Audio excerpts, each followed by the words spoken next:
Мерседес карабаңыз, кара Мерседести. Обочина чыкты, кара Мерседес карабаңыз.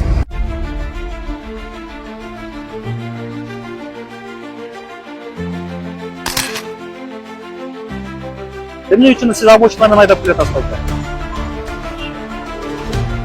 Элдин баары обочинамен айдабагыла болсо, эмнеге обочинамен айдап кетесиз?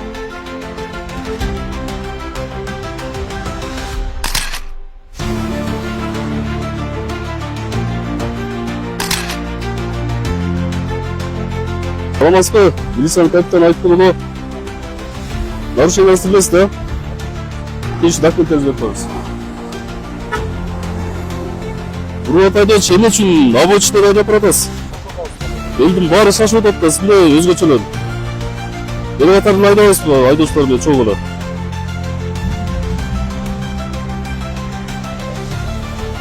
Бул боюнча мыйзамда каралган, тийиштүү протокол түзүп бересиз, макулбу?